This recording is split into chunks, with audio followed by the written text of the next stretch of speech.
देखिए जितना मैंने चीज़ों को जाना है, जितना पढ़ा है और जितना एक्सपीरियंस किया है, हमारे कर्मा होते हैं।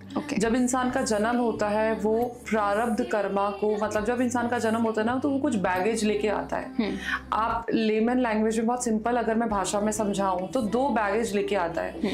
एक में वो कर्मा होते हैं जो प्रारब्ध कर्मा होते हैं, यानी कि आपकी कई जन्मों से जो कर्म चलते आ रहे हैं अच्छे बुरे, वो उसका बैगेज लेके आता है जो कि आपको इस जन्म में निपटाना होता है। और एक बैगेज वो होता है जो बिल्कुल खाली होता है। तो यानी कि अगर कोई इंसान सफर कर रहा है या अच्छे कर्म उसके मतलब अच्छी चीजें चल रही हैं लाइफ में, तो दैट इज फॉर कि आपका जो लास्ट कर्मा था वो इसकी वजह से हो रहा है। लेकिन हम अपनी डेस्टिनी को कैसे चेंज कर सकते हैं? वो ऐसे चेंज कर सकते हैं कि हमारे साथ चाहे कितना भी बुरा हो रहा हो या कितना भी अच्छा हो रहा हो, अगर हम एक माइंडसेट कर लें कि हमारे साथ जो हो रहा है, चाहे किसी ने फालतू में लड़ाई की हो, अब्यूज किया हो, झगड़ा किया हो, वो इसलिए क्योंकि शायद कहीं ना कहीं उसी टाइम पे उसी मोमेंट पे हमने उसके साथ ऐसा किया था, इसीलिए आई एम 100% श्योर वो होता है। तो अगर हम इस जन्म में अपने कर्मों को बहुत बैलेंस करके और बहुत अच्छे कर्म नेक की भाव से चलेंगे, तो जो रिटर्न, जो राइटिंग वाली जो चीज है ना, जो ऑलरेडी रिटर्न है, वो कहते हैं ना कि जब आप अच्छे कर्म करते हो तो आपके रास्ते के कांटे उठ जाते हैं। तो वो बेशक से बहुत अच्छी लाइफ आपकी ना हो, लेकिन वो बैलेंस होना शुरू हो जाएगी।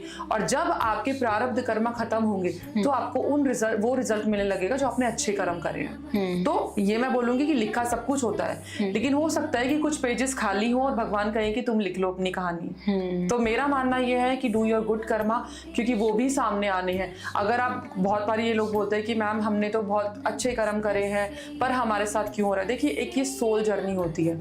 हमारा शरीर एक कपड़ा है, हमारी जो आत्मा है वो ट्रैवल करके आ रही है। आपने कई बार देखा होगा, बहुत छोटे से बच्चे भी बहुत विद्वानी होते हैं, या छोटे से बच्चे भी बहुत, उनका एक ना अलग सा बिहेवियर होता है कि बहुत रिजिड और स्टबन टाइप की, ऐसा नहीं होना चाहिए। और जो बहुत उम्र में बड़े होते हैं वो भी बहुत चुलबुले टाइप्स होते हैं। तो वो सोल जर्नी होती है। वो बेशक से बूढ़ा इंसान है लेकिन उसकी सोल यंग है, और वो बेशक से छोटा बच्चा है लेकिन उसकी सोल बूढ़ी है।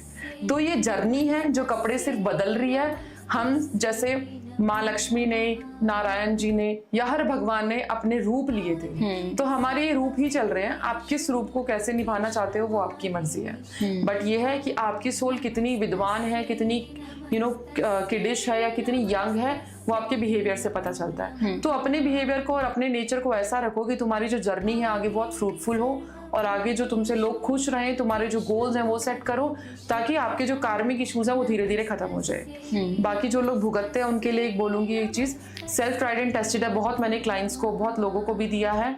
जो कृष्ण ब्रह्मांड कवच होता है वो पढ़ना शुरू करो, आपके प्रारब्ध कर्मा धीरे धीरे खत्म हो जाएंगे।